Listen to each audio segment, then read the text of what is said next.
Diamond Hotel! Ba't ganon?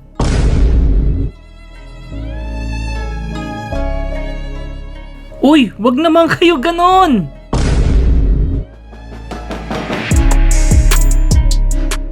What's up, Pinas? This was posted by Sir Carlo Andico. And yung girlfriend niya naka-experience ng body shaming, bullying, one of the managers of Diamond Hotel. As posted and quote-unquote by Sir Carlo na how unprofessional and body shamer yung mga managers and human resources nyo. Story time tayo. So ito yung sinabi ni Sir Carlo. My girlfriend was looking for a 3-star or 5-star hotel where she can do her internship, OJT, as required by her school. I know she's been tired for 2 consecutive weeks looking and going around Metro Manila and Tagaytay. And then she received a text message last Wednesday from an interview from Diamond Hotel. We have been delighted as finally this will make her dream come true to finish her college. She went last Thursday and spoke with one of the managers and she called her gasol. Wow! Kasi daw maliit ka na nga, mataba pa, the manager added. That's true, mag-reduce ka. I can see the frustration and disappointment on her face. How she was sad and demotivated that day. Worse and crying. We get the point. You have requirements physically. By the way, your manager act and speak totally unacceptable and unprofessional. To all student and magbabalak mag-OJT sa hotel na to, please be aware on how they treat you. They show how toxic yung environment nila with their staff and future employees. And aside nga ni Sir Carlo, to my girl and to all other girls out there, there's nothing wrong with you. You're beautiful indeed. And lastly, Sir Carlo said, to Diamond Hotel, seeing reviews on your Facebook page and online, I don't wonder why people don't want your service at all, and what a shame. So, Kapinas, anong karapatan nitong manager na to para mag-body shame or mag-bully ng ganito? Di ba? Wala kang karapatan magsalita ng ganyan. Di ba? Be a professional. Kaya ka nga nilagay dyan being a manager. Di ba, how could you tell someone na ganun ang appearance nila na hindi ka nag-iisip? Manager ka nga pero basura naman yung ugali mo. Di ba? Hindi mo inaayos ang sarili mo. But ikaw, tinignan mo na ba sarili mo sa salamin? Okay. Kung if you're good looking pero ugali mo basura, di ba ang pangit pa rin tignan yon or pakinggan yon or makita yon? Diamond Hotel, pumapayag kayo na may gantong klaseng tao sa inyong organisasyon. 'Di ba? Parang nakakasira 'to sa inyong hotel. 'Di ba? Sabihin na natin yung hotel nyo is what? I don't know kung 3 or 5 star hotel 'yan, 'di ba? And may gantong klaseng empleyado kayo na hahatak lang sa kredibilidad na meron kayo, 'di ba? As of nga dito sinasabi, di ba, kung makikita nyo, ang sabi nga ni Sir Carlo na upon reviewing do sa Facebook, sa online, di ba, may mga nagsasabi na nga may bad reviews kayo, tapos you let this happen, di ba? Isipin nyo na lang, kahit sino or kahit ikaw, kahit ako, wala tayong karapatan manghusga ng tao. Wala kang karapatan mang body shame, wala kang karapatan magsabing kung ano yung appearance niya, di ba? Unless kung kaibigan mo siya, yeah, she can or he can understand you kung ano yung gusto mong parating. Pero ikaw isang professional, isang manager ng isang magandang hotel, tapos ganyan ang ginagawa mo, di ba? Nakaka-PI talaga. You're not the right guy on that job, di ba? Napakasimple lang naman yun eh. Di ba? Kung ayaw mong tanggapin, wag.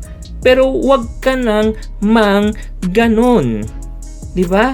Wag ka nang shame ng tao. So Kapinas, ito babasahin natin yung some comments na nakapost dito sa page ni Sir Carlo. Bro, totoo yan. Ayaw nga minsan ipalabas yung kakilala ko sa front desk kasi chubby siya. Di ba? Sinabihan pa siya bakit raw pumunta siya sa front desk. Sinisita siya nang wala namang ginagawa. Tapos during interview din, minamata siya. O di ba? Doon pa lang makikita na natin na napaka-toxic nitong ng manager na to o yung HR na to. Di ba, on the first place, sana man lang kung nag-interview na kayo at meron kayong requirements, di sana sa umpisa pa lang ginawa nyo na. Kung hindi papasa sa standards nyo, di ba, wag nyo nang i-hire or gawing isang OJT, di ba? Kung meron kayong ganyang napaka-high standard. Tapos ganyan ang gagawin nyo, di ba? Minamatan nyo, minamaliit nyo. Anong karapatan nyo? Diyos ba kayo? Ito pa ang isa. Hello sir, totoo yan. Isa din ako sa nakaranas ng ganyan. Nag-apply ako noon sa kanila. Kaso ang sabi sa akin, tatawagan daw nila ako and sana daw magbawas ako ng kanin kahit papano. Diba? Nakaka-PI talaga. And another one. I mean, okay lang naman sa akin sabihan ng ganun, pero nagbura siya dito. Ang dami kong pinuntahang interview pero sila lang ang nagsabi sa akin ng ganoon. Pero now, maganda naman ang posisyon ko sa work. Walang nagbabody shame sa work ko. Di ba? Hindi kasi naman lahat ng tao is ganon. Katangi-tangi lang ang isang manager dito sa Diamond Hotel. So, I'm knocking at your doors sa Diamond Hotel. Please make a big deal on this, di ba? Kasi ito ang ikababaksak nyo. Hey manager, yung iniwan mong depression at anxiety dun sa tao, gumising ka nga. Anong klaseng utak meron ka? Are you a perfect person? Napaka-perfecto ba ng ugali mo? Napaka-perfecto ba ng katawan mo? Ha? Sa lahat ng paligid mo ba, perfecto ka? Diba?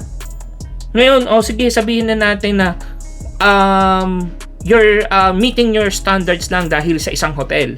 You don't have the right to tell someone like this. Diba? Bully ka. Napaka-bully ka. Lahat tayo ay may karapatan sa respeto at pagmamahal. Hindi dapat tayo magbase ng halaga sa pisikal na anyo ng isang tao. Dapat nating igalang ang bawat isa at tanggapin kung ano or sino sila. Malaga ring tandaan na bawat isa sa atin ay may kanya-kanyang kwento at laban. Hindi natin alam kung anong pinagdadaanan ng iba, kaya't mahalaga na maging maingat at sensitibo sa mga sinasabi nyo dahil hindi mo alam kung ano ang sitwasyon na kinakatayuan nila. Kaya naman ako nananawagan sa inyong lahat na maging boses at ipagtanggol natin ang klaseng pangyayaring ganito, yung mga nabibiktima ng bullying at body shaming.